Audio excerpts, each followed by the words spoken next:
আবারও একটা নতুন ভিডিওতে আপনাদেরকে স্বাগত। আজ আমি আছি এখন দিল্লিতে, আজ 27শে জানুয়ারি। আর আজকে আমি আপনাদেরকে ঘুরে দেখাবো দিল্লি। এখান থেকে দিল্লি দর্শনের একটা বাস পাওয়া যায় সকাল সকাল, যেটা ছাড়ে। তো ওই বাসে হয়ে আজকে আমরা পুরো দিল্লি ঘুরে বেড়াবো। চলুন। আর আমি এখন আছি নিউ দিল্লি স্টেশন থেকে বেরিয়ে 1 নম্বর গেট থেকে বেরোলে ওখানে যে পাহাড়গঞ্জ এরিয়া আছে, ওই পাহাড়গঞ্জ এরিয়া থেকে কিছুটা বেরিয়ে এলে স্কাই ভিউ হোটেলে আছে। হোটেল ভাড়া নিয়েছে 600 টাকা, খুব সুন্দর। তো দেখতেই পাচ্ছেন এসি লাগানো আছে, অর্থাৎ এসি আমাদের প্রয়োজন হয়নি। 3 জনে এই রুমে ছিলাম। এখানে একটা আয়না লাগানো আছে, একটা ছোট্ট আলমারি রয়েছে, আর এখানে টিভি আছে, যেটা দেখার মতো সময় আমারও হবে না আর আপনাদেরও হবে না। সামনে একটা টুল রয়েছে। চলুন তাহলে বেশি কথা না বলে আজকের দিল্লি দর্শন করে বেড়াই দিল্লির বাসে চড়ে। চলুন, লেটস গো। এইমাত্র এই রেস্টুরেন্ট থেকে খেয়ে বেরোলাম। মশলা ভর্তাটা খুব সুন্দর লেগেছে। এবার আমরা যাব মেট্রো স্টেশনের দিকে। চলুন আস্তে আস্তে হেঁটে যাই মেট্রো স্টেশনের দিকে। আর আমরা এইখানেই হোটেলে আছি, আর স্টেশনটা একদম সামনেই। 1 থেকে 16 ওই প্ল্যাটফর্মের উপরে আমরা উঠলাম। উঠে মেট্রো স্টেশন খুঁজলাম, তো ওখানে মে আই হেল্প ইউতে জিজ্ঞাসা করলাম। ওরা বললো 16 নম্বর প্ল্যাটফর্মে চলে যাও, ওখান থেকে মেট্রো স্টেশন পেয়ে যাবে। তো আমরা এখন সেই 16 নম্বর প্ল্যাটফর্ম থেকে হয়ে মেট্রো স্টেশনে যাচ্ছি, গিয়ে ওখান থেকে মেট্রো ধরবো।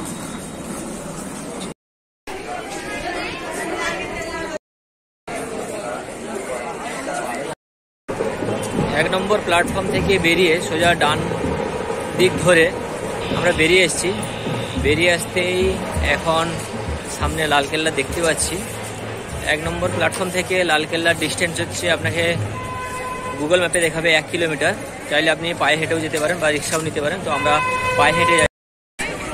মিনিট 2-3 হাঁটতে হাঁটতে আমরা এখন এসে পৌঁছে গেছি সেই রেড ফোর্টের সামনে। বিশ্ববিখ্যাত রেড ফোর্ট, আমাদের ভারতবর্ষের ইতিহাসে এর অনেক পরিচয় পাওয়া যায়। তো আমরা এখন সেখানে এসেই পৌঁছেছি। এই দেখুন, আমি একদম রেড ফোর্টের সামনেই আছি।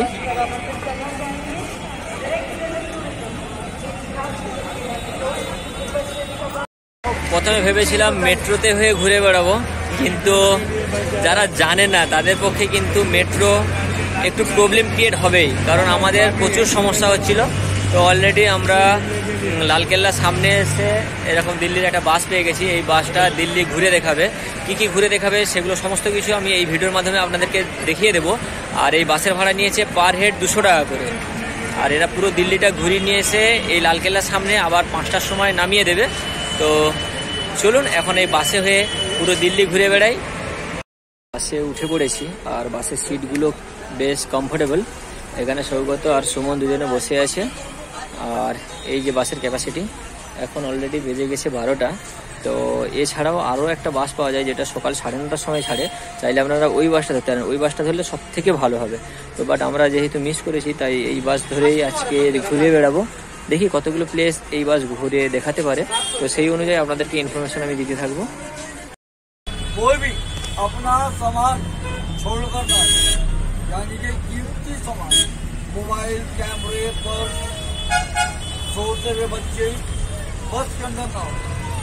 हर जगह में आपने इन बात का ध्यान रखें। नंबर दूसरी बात, आप लोग पानी की बोतल या दवाई आप लेके जा सकते हैं। कोई भी खाने पीने का भी सामान किसी भी जगह पर अलाउड नहीं होगा। রাজঘাটে এসে পৌঁছে গেছে। এবার আমরা হাঁটতে হাঁটতে ভেতরে রাজঘাট যাব, আর আপনাদেরকেও রাজঘাট দেখাবো। এন্ট্রি গেট থেকে ভেতরে চলে এসেছি রাজঘাট দেখার জন্য। আর এই পথ হয়ে আমরা যাব রাজঘাট দর্শনে। এটা রাজঘাটের এন্ট্রি পয়েন্ট। আর এই রাজঘাট পুরো 8 কিলোমিটার জায়গা নিয়ে বিস্তৃত রয়েছে। পুরো চারিদিকে সুন্দরভাবে গাছপালা লাগানো রয়েছে। আর এই রাজঘাটের টোটাল 4টে গেট আছে। আমরা 2 নম্বর গেট থেকে এন্ট্রি করছি। এখন এসে পৌঁছেছি গান্ধীজি সমাধিস্থলের সামনে, যেটা রাজঘাট নামে পরিচিত, এবং সারা পৃথিবীব্যাপী মানুষ এই রাজঘাট নামেই এটাকে চেনে। আর এর ভেতরে যে আগুনটা জ্বলছে, এটা সবসময় জ্বলতে থাকে, কখনো নিভে না।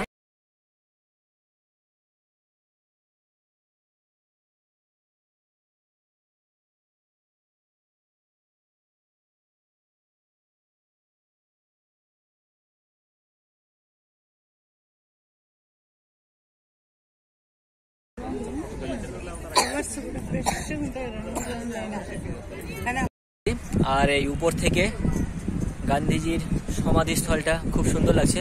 মোহনদাস করমচাঁদ গান্ধী, আমাদের অসহযোগ আন্দোলন এবং স্বাধীনতার সংগ্রামের মেন নায়ক হিসেবে যাকে আমরা চিনি, সেই মহাত্মা গান্ধীজির সমাধিস্থল এখানে রাখা আছে। এই উপর থেকে পুরোটা ঘুরে দেখা যায়। তো আমরা ওদিকে যাচ্ছি না, কারণ আমাদের বাসে যেহেতু আসছি ওখানে লিমিটেড টাইম। চলুন এবার নেক্সট ট্যুরিস্ট প্লেসে যাওয়ার জন্য আমরা এগিয়ে যাই। এই যে আন্ডারগ্রাউন্ড রুটটা দেখতে পাচ্ছেন, এটা প্রায় 4 কিলোমিটার এইভাবে আন্ডারগ্রাউন্ড রুট করা আছে।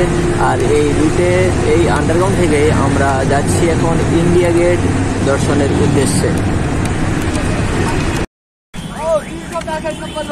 আগামীকাল রিপাবলিক ডে ছিল, অর্থাৎ 26শে জানুয়ারি, আজকে 27শে জানুয়ারি। আর আমরা এখন এসে পৌঁছেছি ইন্ডিয়া গেটের সামনে। এখানে কিছু রেস্ট্রিকশন আর রয়ে গেছে, কারণ যেহেতু আগামীকাল রিপাবলিক ডে ছিল, প্রজাতন্ত্র দিবস ছিল, তাই এখন কিছু রেস্ট্রিকশন আছে, একদম কাজ পর্যন্ত যেতে দিচ্ছে না। তো দূর থেকেই দেখতে হবে আমাদেরকে। এই দেখুন, আর এই দেখুন আমার সামনে আছে সেই দীর্ঘ প্রতীক্ষার ইন্ডিয়া গেট। জীবন সকলের ইচ্ছে থাকে একবার ইন্ডিয়া গেট দেখার জন্য, তাই আজ ছুটে চলে এসেছি ইন্ডিয়া গেট দেখতে। আর আমি এখন আপনাদের রাজু ইন্ডিয়া গেটের সামনে। এই ইন্ডিয়া গেটটি রাতের বেলা খুব সুন্দর একটি লাইটিং শো হয়। আর কাছে যেতে পারছি না, কারণ খুব রেস্ট্রিকশান রয়েছে 26শে জানুয়ারি হওয়ার কারণে। আর এই যে গেট দেখতে পাচ্ছেন, এই গেটে পাথরে বহু শহীদের নাম খোদাই করা রয়েছে। আর সামনেই কিছু দিন আগে নেতাজি সুভাষচন্দ্রের একটি স্ট্যাচু বসানো হয়েছে, সেটা কাছে না যাওয়ার জন্য আপনাদের সাথে শেয়ার করতে পারলাম না। এখন আমরা এসে পৌঁছেছি ইন্দিরা গান্ধী মেমোরিয়ালে।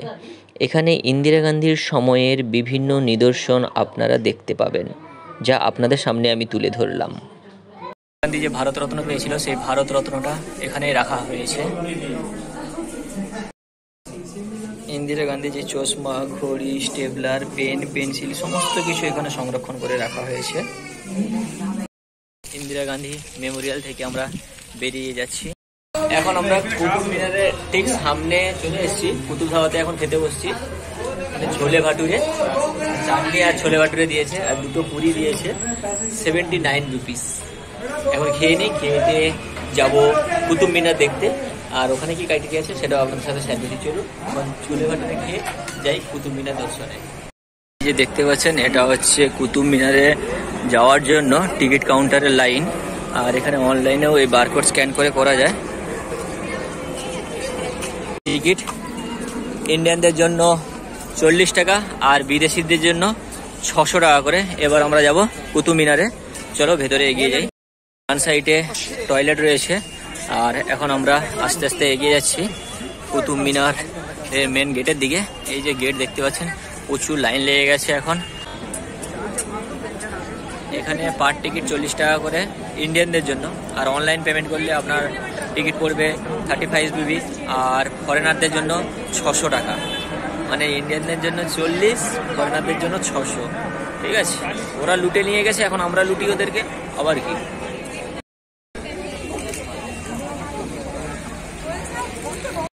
এখন এসে গেছি এই কুতুব মিনারের ভেতরে।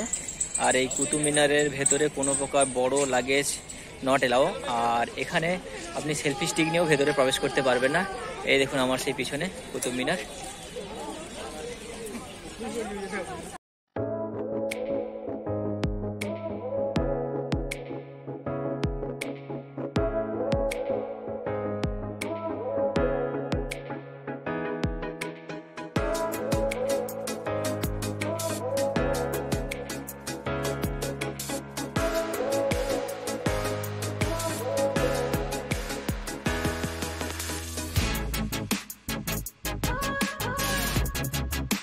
আর এই কুতুব মিনারের উচ্চতা হচ্ছে 270 ফুট অ্যাপ্রক্সিমেটলি।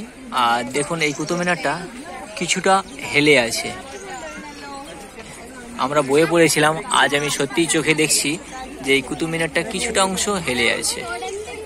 সূর্য অস্ত যাচ্ছে। এর পরের গন্তব্যস্থল আমাদের লাল কেল্লা, যেখানে আজকে আমরা নাইট শো দেখব। আর এর চারিদিকের ভিউটা একবার আপনারা দেখুন, অসাধারণ সুন্দর লাগছে। অনেক সময় কুতুব মিনার ঘুরলাম, এবার আমরা বেরিয়ে যাচ্ছি এই এক্সিট গেট থেকে আমরা বেরিয়ে যাব। আর আপনাদের যদি কোনো কারণে যদি সেলফি স্টিক যদি মেন গেটে জমা হয়ে যায়, তাহলে আপনাদের এই এক্সিট গেট থেকে বেরোতে হবে, বেরিয়ে আবার সামনে থেকে গিয়ে বললে আপনাদেরকে দিয়ে দেবে সেলফি স্টিক হোক আর ছোটো কোনো এমন কোনো জিনিস যদি জমা থাকে ওখানে। ওকে। আর এখানে এয়ারপোর্ট হওয়ার কারণে ঘন ঘন শুধু ফ্লাইট উপর থেকে যেতেই আছে। যখন বাস লালকেল্লার সামনে এসে দাঁড় করিয়েছি তখন অলরেডি বেজে গেছে 7:30, তাই লাইট শোটা দেখতে পেলাম না আর আপনাদেরকেও দেখাতে পারলাম না। এই হচ্ছে লালকেল্লা। আজকে সারাদিন বাসে হয়ে আমরা যা ঘুরলাম আপনাদের সামনে তুলে ধরলাম। আমার মতে আপনারা এই বাসে 200 টাকাতে না চড়ে 9:15 একটা বাস ছাড়ে আর একটা 10:15 ছাড়ে, আপনারা 9:15 বাসটা ধরবেন, ধরলে আরও বেশি প্লেস ঘুরতে পারবেন।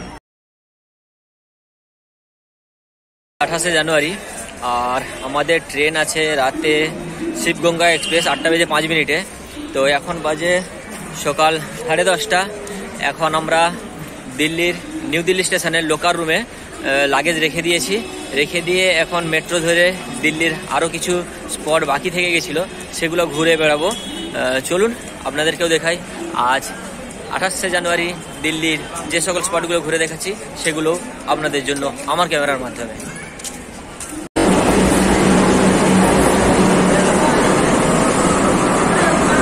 এখন আমি চলে এসেছি অক্ষরধাম মেট্রো স্টেশনে। তো অক্ষরধাম আসার জন্য আপনারা ডাইরেক্ট মেট্রো পাবেন না, আপনাদেরকে রাজীব চকে নামতে হবে, তারপর রাজীব চক থেকে মেট্রো চেঞ্জ করে অক্ষরধাম আসতে হবে। আর অক্ষরধাম মেট্রো স্টেশন থেকে বেরিয়ে ডান দিকে যে রাস্তাটা চলে গেছে ওই রাস্তা হয়ে কিছুটা গেলে একটা ওভারব্রিজ পড়বে, চলুন দেখাচ্ছি। স্টেশন থেকে বেরিয়ে রাইট সাইড ধরে এলাম, আসতে এরকম একটা ওভারব্রিজ পড়বে, রাইট সাইড থেকে কিছুটা হেঁটে এলে একটা ওভারব্রিজ পড়বে। আর এই ওভারব্রিজের রাইট সাইড থেকে আপনারা বেঁকে গেলেই দেখতে পাবেন অক্ষরধাম টেম্পল। আমি এখন দেখতে পাচ্ছি অক্ষরধাম টেম্পল। এই পথ হয়ে কিছুটা এগিয়ে যেতে হবে, গেলেই দেখতে পাবেন অক্ষরধাম টেম্পল। দেখুন এই গেট হয়ে আমরা এগিয়ে যাচ্ছি অক্ষরধাম টেম্পলের দিকে। আর ওই যে দেখা যাচ্ছে অক্ষরধাম টেম্পল, এখন কুয়াশার জন্য ঠিকঠাক বোঝা যাচ্ছে না। আর এখানে একটা বড় পার্কিংয়ের ব্যবস্থা রয়েছে, এখানে অ্যানাউন্সমেন্ট করছে সাথে মানি পার্স, বেল্ট, ঘড়ি, ক্যামেরা কোনো কিছু নিয়ে ভেতরে প্রবেশ করতে পারবে না। এখানে প্রতিনিয়ত অ্যানাউন্সমেন্ট করছে স্বামী নারায়ণ অক্ষরধাম টেম্পল। এটাই হচ্ছে স্বামী নারায়ণ অক্ষরধাম টেম্পলের গেট। হাঁটতে হাঁটতে প্রায় 2 থেকে 3 মিনিট হাঁটলাম মেট্রো স্টেশন থেকে বেরিয়ে, আর এসে পৌঁছে গেলাম স্বামী নারায়ণ অক্ষরধাম টেম্পলের সাথে। চলুন ভেতরে প্রবেশ করি। এটা এন্ট্রি পথ। ঢুকে যাওয়ার পরে এখানে একটা পার্কিং পড়বে, আর এখান পর্যন্ত মোবাইল এলাও আছে, কিন্তু এরপরে আর কোনো মোবাইল এলাও নেই। এই দেখুন অক্ষরধাম টেম্পল বাইরে থেকেই আপনারা দেখতে পাবেন। এটাই হচ্ছে অক্ষরধাম টেম্পল। এরপরে ভেতরে সমস্ত কিছু জমা দিয়ে ভেতরে প্রবেশ করতে হবে। দেখতে পাচ্ছেন অক্ষরধাম টেম্পল। খুব সুন্দরভাবে দর্শন করলাম, ভিতরে স্বামী নারায়ণের মূর্তি দর্শন করলাম। তাছাড়াও ছিল শিব, দুর্গা, রাম, সীতা, হনুমান, লক্ষ্মী নারায়ণ সমস্ত কিছু ছিল, ভেতরে ভালো করে দর্শন করলাম। আর এই মন্দির খোলার টাইম হচ্ছে সকাল 10টা থেকে সন্ধ্যা 6টা পর্যন্ত। ভেতরে মোবাইল ফোন এলাও নেই, কিন্তু ওখানে ট্রাস্টের তরফ থেকে ফটোগ্রাফি করার জন্য ক্যামেরা আছে। পার প্রাইস 140, 190, 200 বিভিন্ন প্রাইজের রয়েছে। চাইলে আপনারা ওখানে ফটোগ্রাফি করতে পারেন। আমরাও ফটোগ্রাফি করেছি, ওটা আমি দেখাবো, বা আপনারা ফেসবুকে আপনারা ওই ছবিটা পেয়ে যাবেন। চলুন এখন আবার অক্ষরধাম মেট্রো স্টেশনের দিকে এগিয়ে যাই। অক্ষরধাম টেম্পল থেকে বেরিয়ে আবার মেট্রো নিয়ে এখন এসে পৌঁছেছি সুপ্রিম কোর্ট মেট্রো স্টেশনে। মেট্রো স্টেশন থেকে বাম দিকে বেরোতেই বাস স্ট্যান্ডে এসে পৌঁছে গেছি। এই হচ্ছে বাস স্ট্যান্ড। এখান থেকে আমরা বাস ধরে যাব চিড়িয়াঘর। আর এখান থেকে ভাড়া 5 টাকা করে। এখন বাসের জন্য ওয়েট করি, তারপরে বাসে হয়ে যাচ্ছি চিড়িয়াঘর। দিল্লির পাবলিক বাসে হয়ে আমরা জু পার্কের সামনে চলে এসেছি। বাস ভাড়া নিয়েছে পার হেড 10 টাকা করে। এখন যাব জু পার্কের ভেতরে, চলুন আপনাদেরকেও দেখাই। এখন চলে এসেছি geological park of India Delhi. আর এই পথ হয়ে যেতে হবে। আমরা এখন হাঁটতে হাঁটতে এগিয়ে যাচ্ছি জিওলজিক্যাল পার্ক দেখতে। প্রচুর লাইন পড়ে গেছে, বুঝে উঠতে পারছি না ভেতরে প্রবেশ করব কি করব না, কারণ আজকে যেহেতু আমাদের রাতের ট্রেন আছে, এখানে ভেতরে প্রবেশ করলে হয়তো অনেকটা সময় লেগে যাবে। এখন কি ডিসিশন নেব সেটা বুঝতে উঠতে পারছি না। তো আপনারা এলে অবশ্যই সকাল সকাল আসবেন।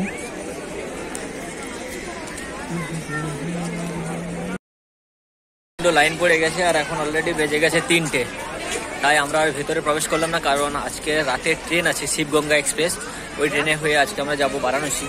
তো তাই আজকে আর ভেতরে প্রবেশ করলাম না, অন্য কোনো দিন যদি সময় হয় অবশ্যই ভেতরটা আপনাদেরকে দেখাবো।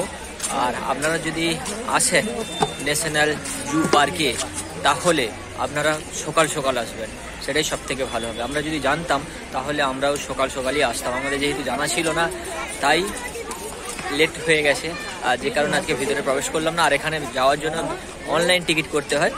চলো ভাই, এখন চলে এসেছি নিউ দিল্লি স্টেশনে, আজকে রাতে ট্রেন ধরবো শিবগঙ্গা এক্সপ্রেস, ধরে পৌঁছচ্ছি নতুন কোনো গল্প নিয়ে, নতুন কোনো গল্পের সন্ধানে। চলো আজকে তাহলে ট্রেনে হয়ে যাই নতুন কোনো গল্পের সন্ধানে।